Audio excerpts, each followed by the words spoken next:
My general manager texted me to meet him in the conference room.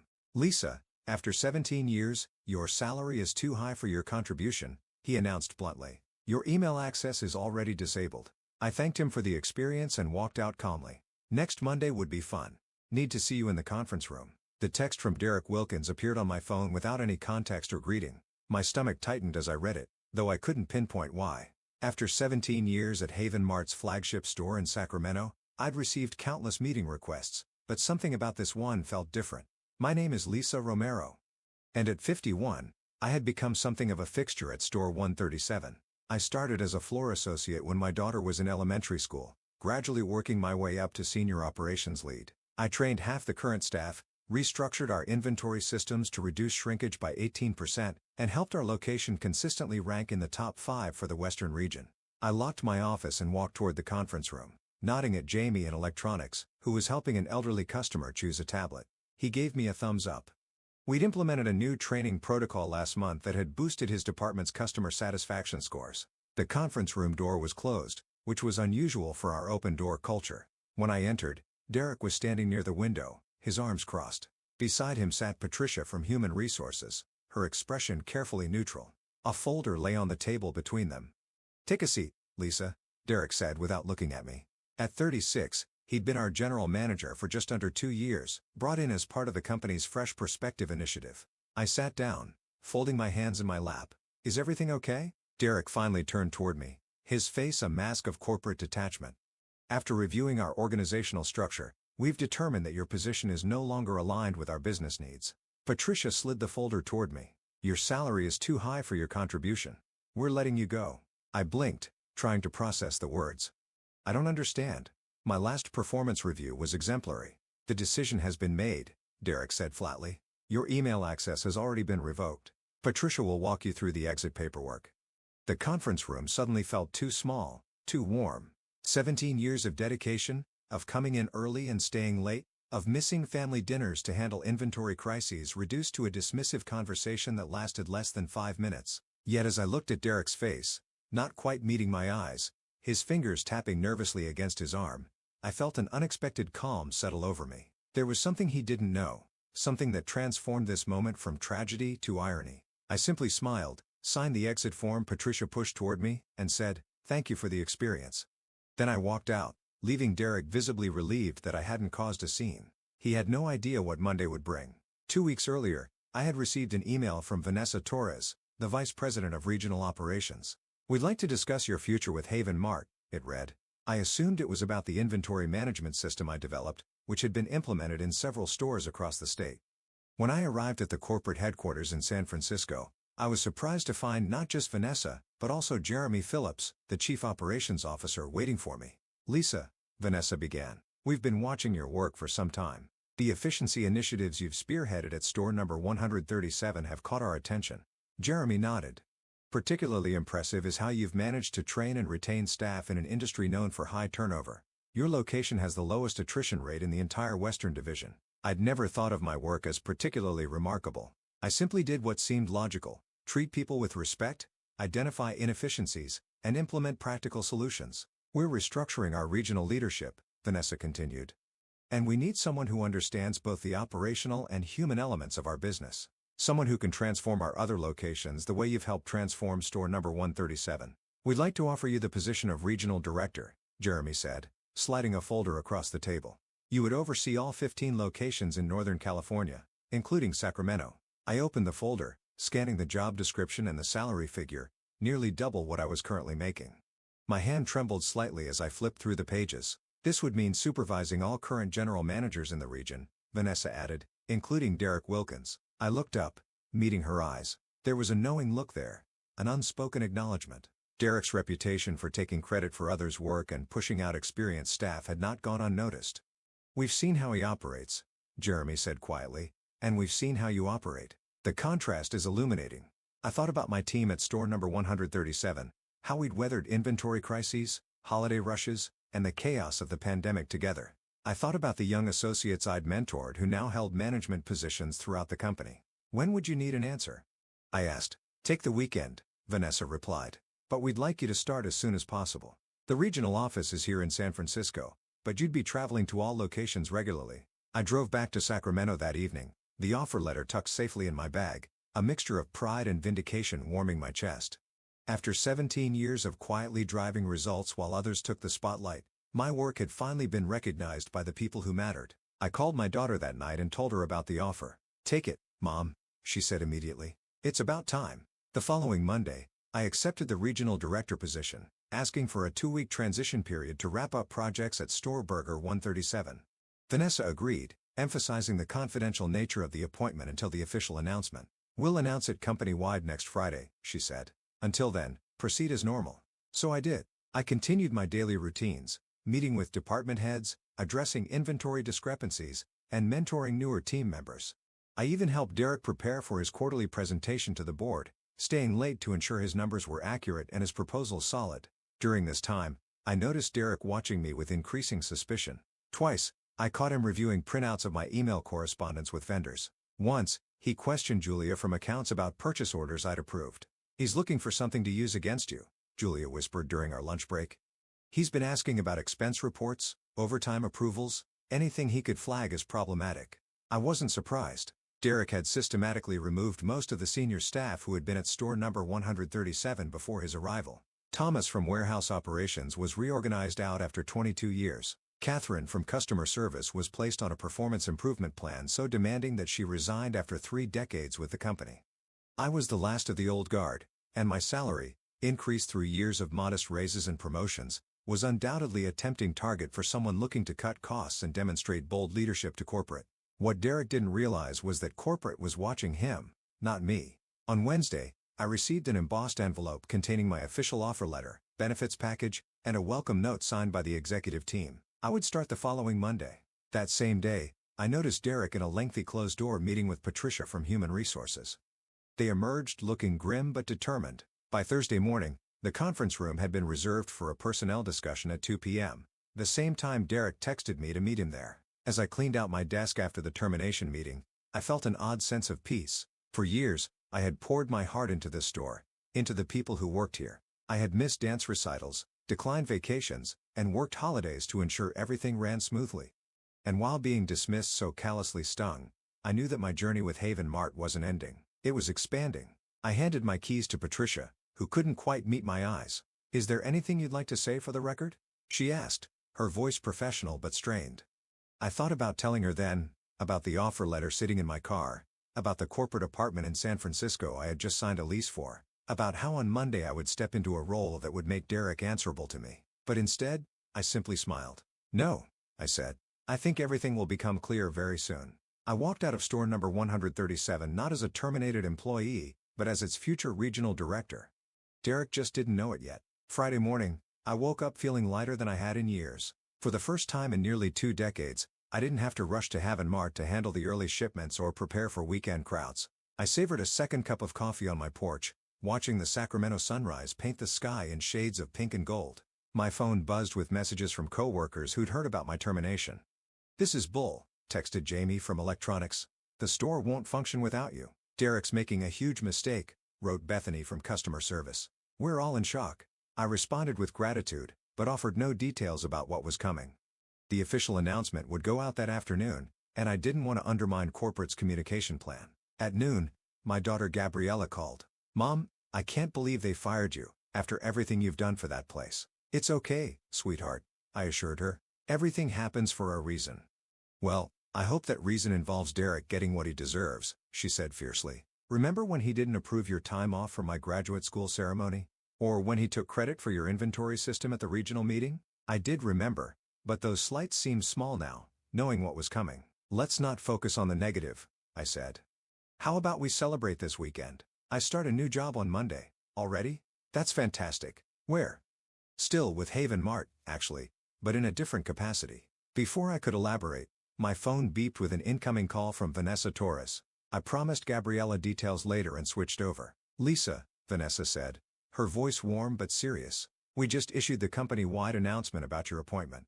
I wanted to give you a heads up that it's causing quite a stir at store number 137. I felt a flutter of anticipation. I imagine it would. Derek Wilkins called our office almost immediately, claiming there must be some mistake. When our executive assistant confirmed the appointment, Well, let's just say he wasn't pleased.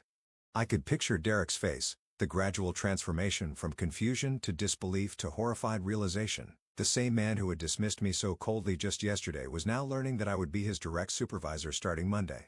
Is there anything I need to do? I asked. Not at all. We've instructed him to prepare a complete store overview for your arrival on Monday morning. All other general managers in the region have also been notified and are scheduling welcome meetings with you. After hanging up, I checked my personal email. Sure enough, there was a message from corporate communications with the subject line, Leadership Announcement.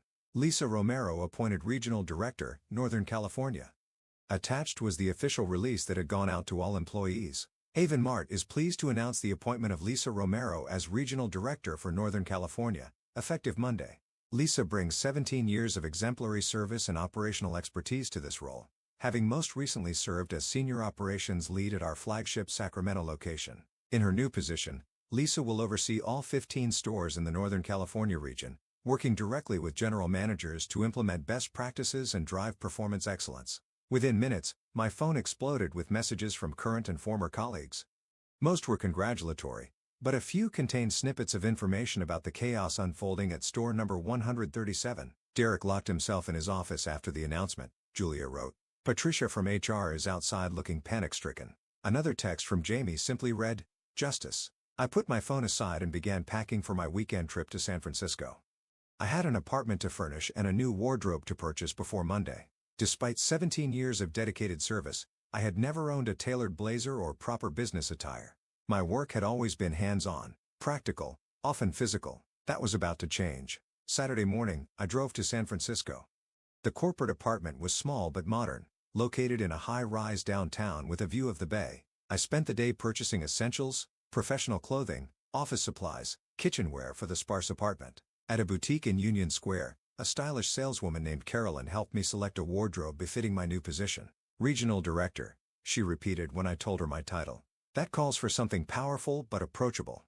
She assembled a collection of tailored blazers, sleek dresses, and classic separates in rich saturated colors. As I tried on a deep burgundy blazer, Caroline adjusted the shoulders and nodded approvingly. This is perfect.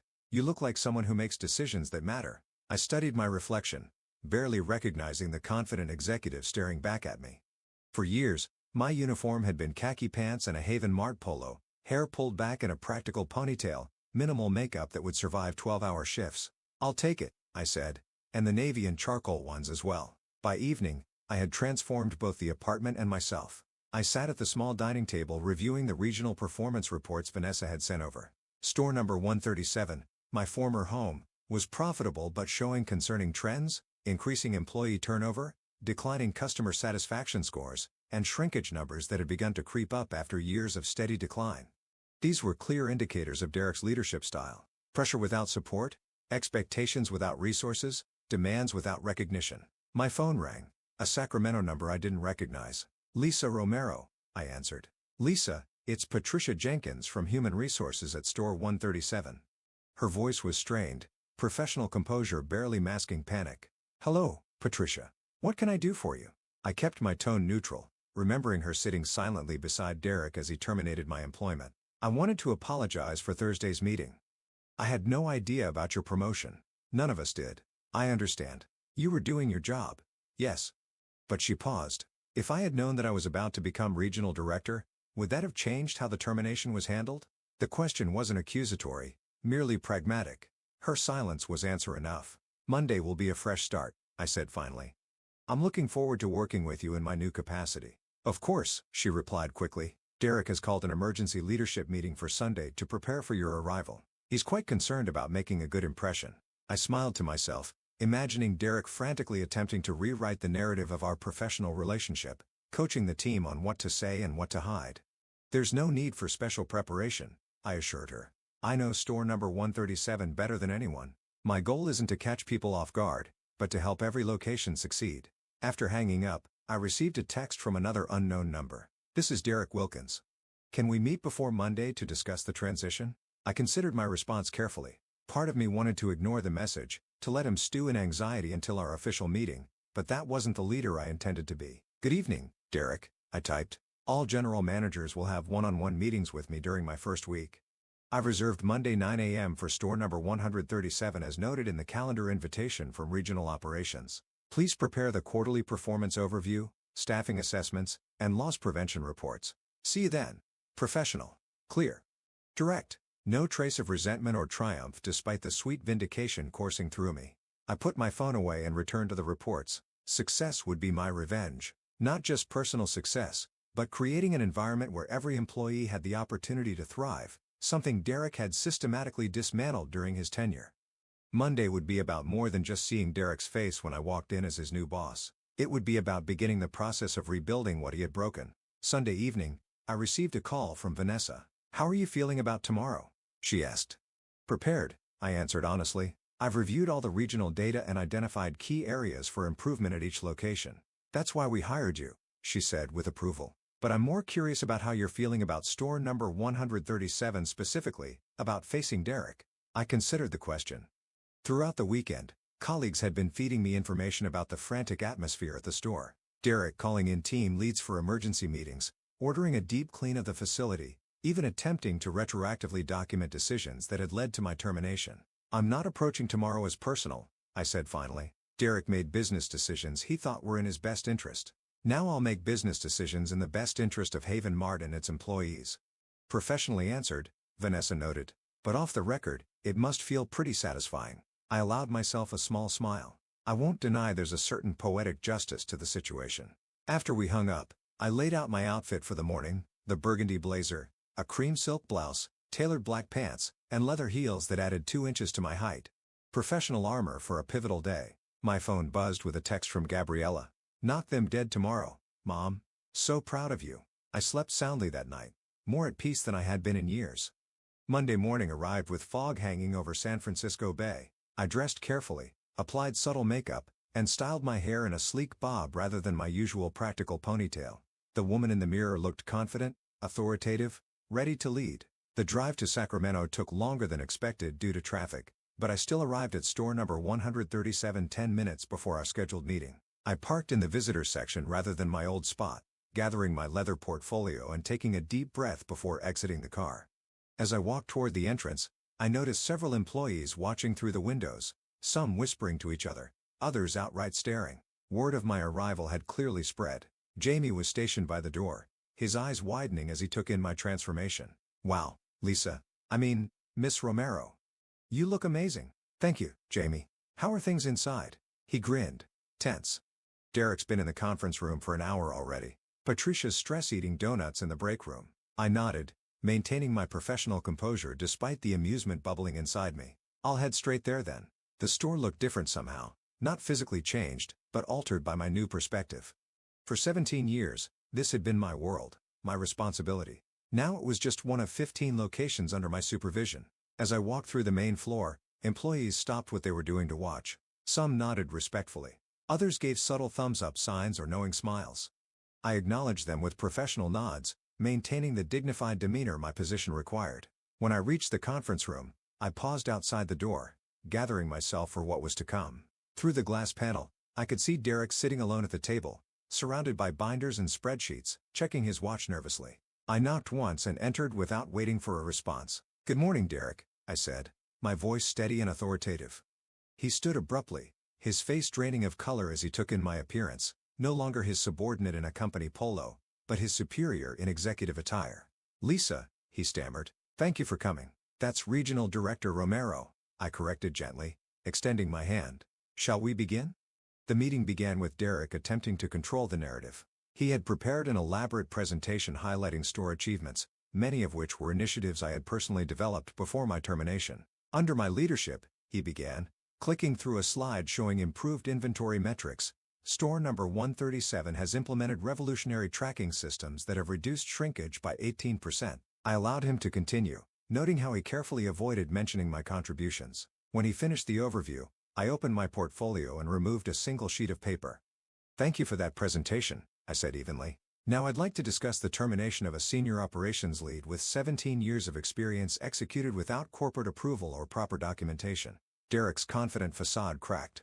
"I can explain." "I'm sure you can," I interrupted, still calm. "But first, I'd like you to explain these numbers." I pushed a report across the table. Turnover rates at store number 137 under his management, showing a dramatic increase in departures among experienced staff. We've been restructuring, he said weakly. Restructuring typically doesn't result in losing your most knowledgeable employees right before holiday season.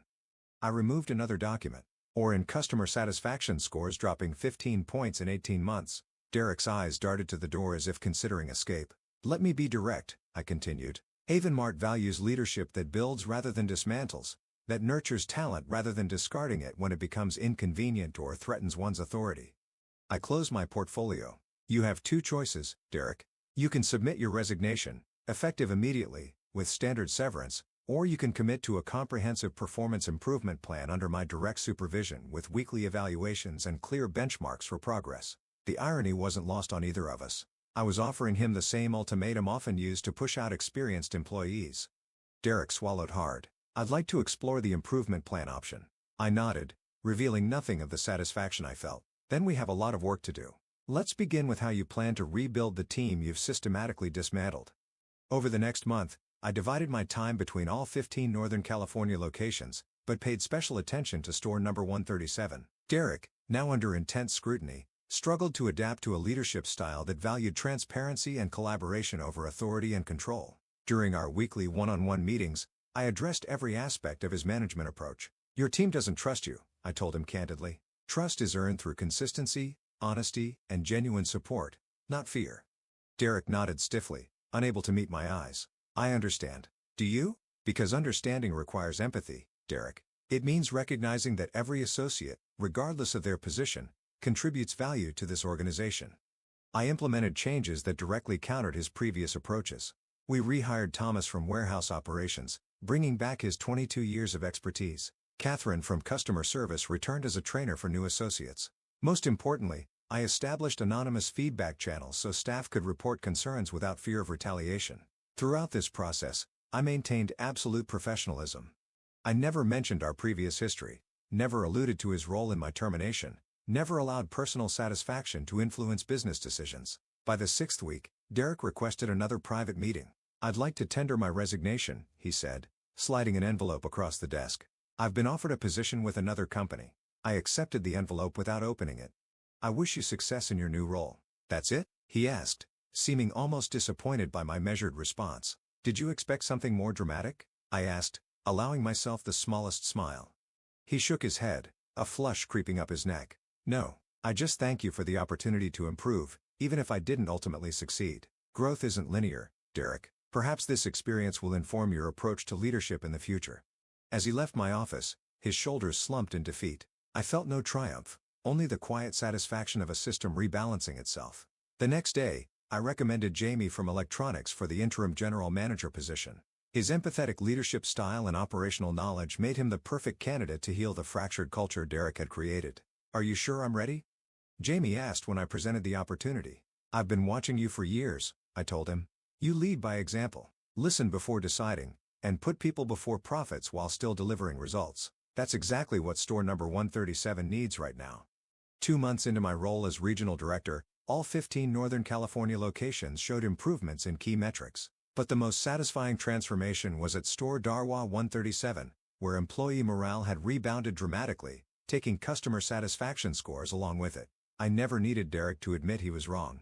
The results spoke for themselves. As I sat in my office overlooking San Francisco Bay, I reflected on the journey that had brought me here. 17 years of dedication, 1 afternoon of dismissal, and now a position where I could ensure others wouldn't face the same treatment. The best revenge wasn't seeing Derek's face when I walked in as his boss. It was creating an environment where talent was nurtured, experience was valued, and leadership meant service rather than power. That was a victory worth savoring.